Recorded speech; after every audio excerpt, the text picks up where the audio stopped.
Good morning, friends. Hope you're doing well enough this morning.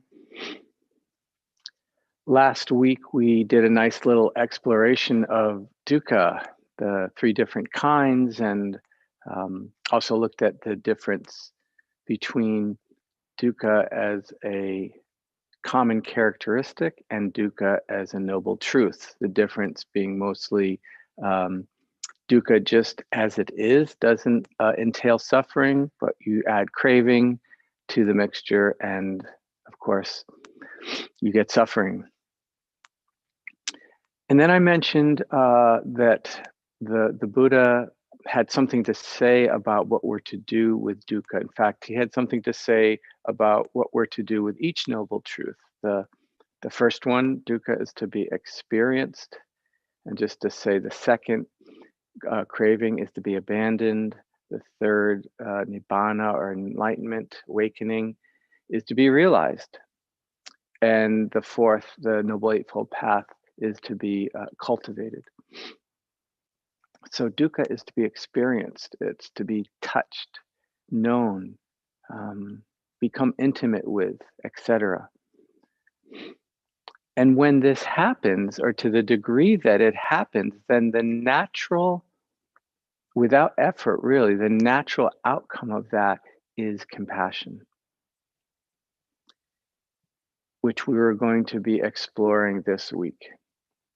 And compassion starts with ourselves. When we find the resources to be able to touch dukkha in our own life, the challenges of having this body and mind, the challenges of when being deluded into a separate sense of self, things come along with this, right? The challenges of the body and the difficulties of the body, the challenges of the heart and mind when we're feeling left out and not enough and not as good as, and when the inner critic is on us and telling us we need to be better and that we're not good enough. When the heart and mind are overcome by defilements and we're angry and jealous and full of desire, etc. Then that's and that's the personal. And so we need to not look any farther than our own body and heart and mind to connect with dukkha and to start to connect with compassion for just this at times suffering being. I think what's helpful here, just to maybe back up for a sec, is often when we feel, especially dukkha of the heart and the mind, we think something's wrong or that it shouldn't be this way. And if we were somehow better, which is just more of the self-critical mind, but if we were just somehow better, then this wouldn't happen. It's like, well, not necessarily. To the heart and mind that is still subject to being visited by the defilements, it's going to happen. It's just how it is. And it's a really, really big boat, and we are all in it. And if we can hold that view of, oh, this is just part and parcel of traversing this life as an unenlightened human being, that can you feel that just soften things, and that kind of opens the door or lays the ground for there to be the possibility of this arising of compassion when we touch the suffering of our lives. And there's much more suffering than just our own. We'll get to that. We're going to talk about the collective suffering. But really, compassion starts with the self, and so going to just be looking at the self and the suffering that happens within our own bodies and hearts and minds to begin with. Compassion is the second of the four Brahma Viharas. So there's the loving kindness, that's the first, and compassion. Then appreciative or sympathetic joy is the third, and then the equanimity is the fourth. And there are, a ton of practices that can be used to cultivate any of the Brahma Viharas. And so I'll be offering a few this week. And just to say, as with any of the Brahma Viharas, the correct practice is the one that gives you access to that Brahma Vihara. It doesn't matter what it is. If it's, skipping rope on one leg, I don't know, then that's, if that gives you access to it, then that's the right practice for you. So the first practice I want to just offer today, and this doesn't really come from any classical Buddhist teachings. It's just something I've kind of come upon just sort of naturally in my own practice, and that is touch. Just touch, using our hands, our palms, very sensitive. Anyone who's a acupressure or acupuncture practitioner would know all the points in our palms. So very sensitive, very intimate. Want to show someone else kindness, and we don't touch them with our elbow or our knee or our foot.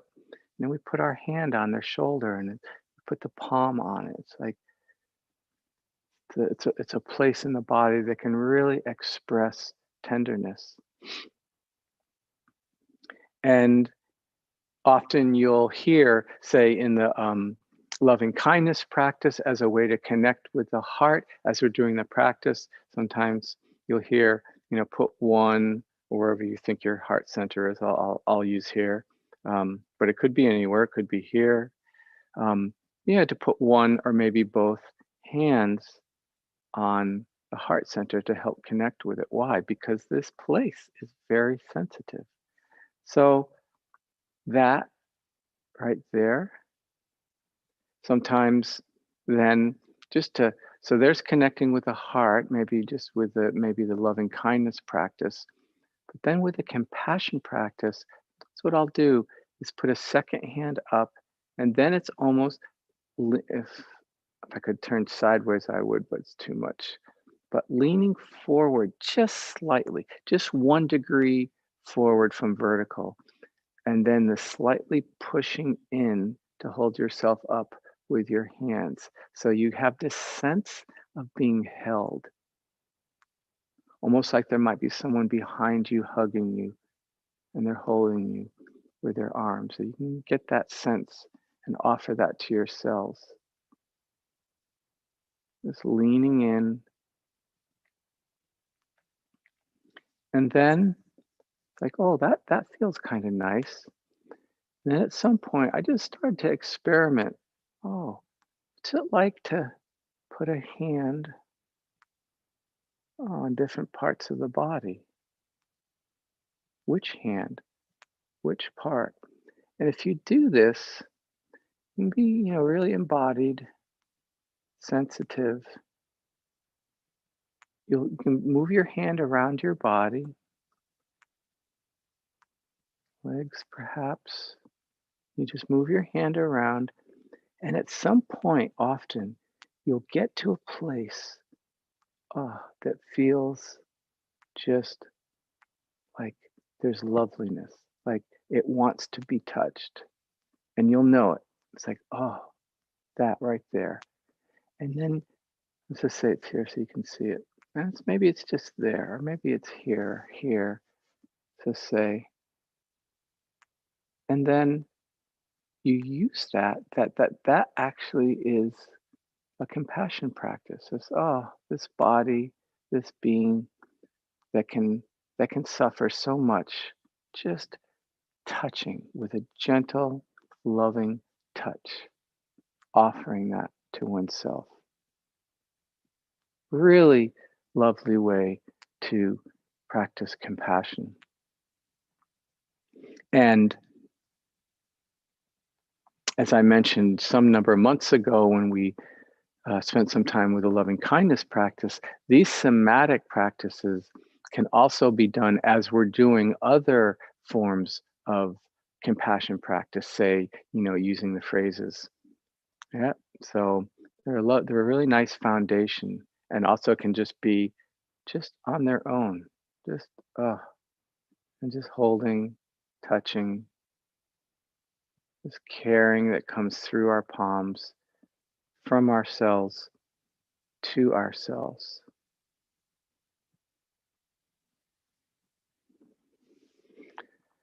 So let's go ahead now and let's do some of this. Let the eyes come to close if you want.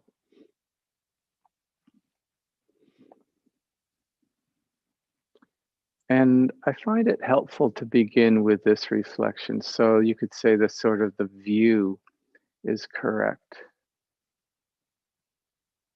Meaning we are not the only suffering being in this world.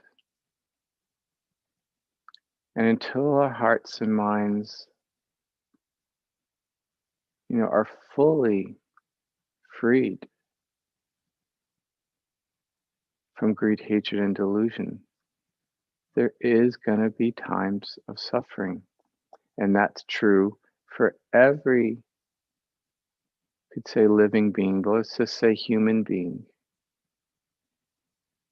So you're not alone, nor is anything wrong with you. It's very lawful, actually. And that's just what we're subject to as unenlightened human beings. It's just how it is. So there's nothing wrong. You're not less than or bad because of it. It just is. And because it just is, and the truth of that, can there be a tenderness that arises in ourselves towards ourselves?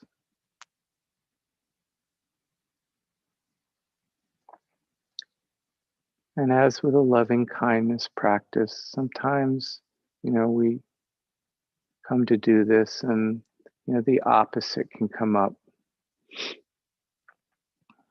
Well, if you weren't such a so-and-so or you did better at, then, you wouldn't have to suffer so much. It's like, oh, okay. That's just more of the self-critical mind. That's just more of what happens when we identify with a separate self and when the heart and mind is subject to the defilements. Oh, can we soften around that? Oh, that smarts. That hurts. Maybe you do put a hand on the heart or somewhere in your body. Oh, let me just feel that. Let me just be with that.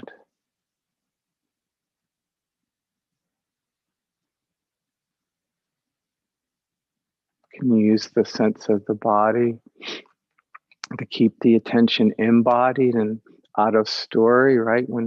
Often when there's suffering in the heart and mind, it comes with story. We get lost in the pictures and the drama of the story in our mind. Can you come back to the somatic experience of that painful, whatever it is that's arising? How's that feel in the chest or the throat or the belly? And does that need a hand to hold it, be with it? This this somatic way. It's a way of being with ourselves, literally, as part of our body touches another part of our body. Being with ourselves in a somatic way. Very powerful, actually. Tender.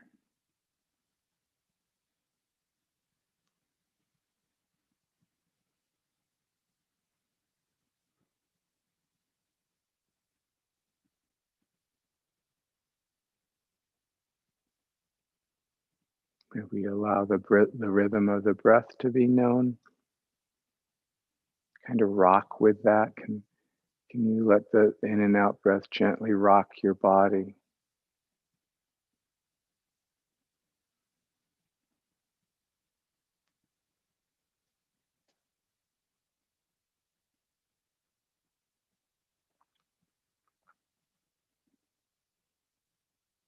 And maybe we get this sense of, to the degree that there is this ability in the moment to really be with what's difficult. And this kind of sense of, I've got you. It's okay. I've got you.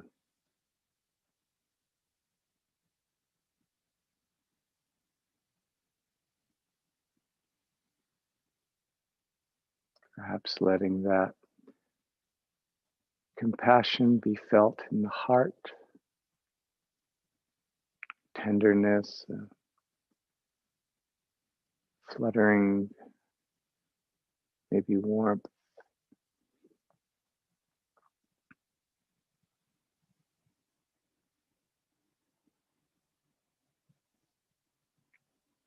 Maybe not. Maybe stone, cold, hard, not compassion, numb, very possible and certainly probable if we do this practice long enough. Okay,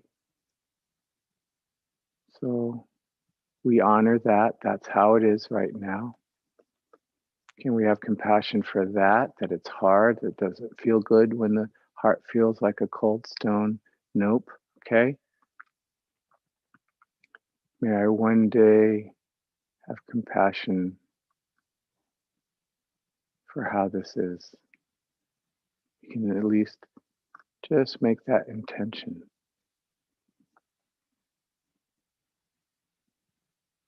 May I one day be able to touch and feel and open to the pain, the suffering in my life, not seeing it as wrong or bad, just how it is.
As always, thank you for your practice.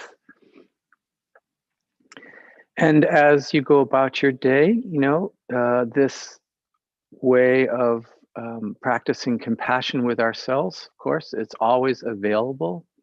So you just, you're working and you're tired, or you just had a difficult phone call or a Zoom call with a friend or whatever, when it gets hard, when there's this challenge, feels like life is challenging, or that we're hurting or suffering in some way. It's just, you watch people, when they're really like kind of like, oh, like this, the hands come, don't they? Oh, then they rub the neck, right?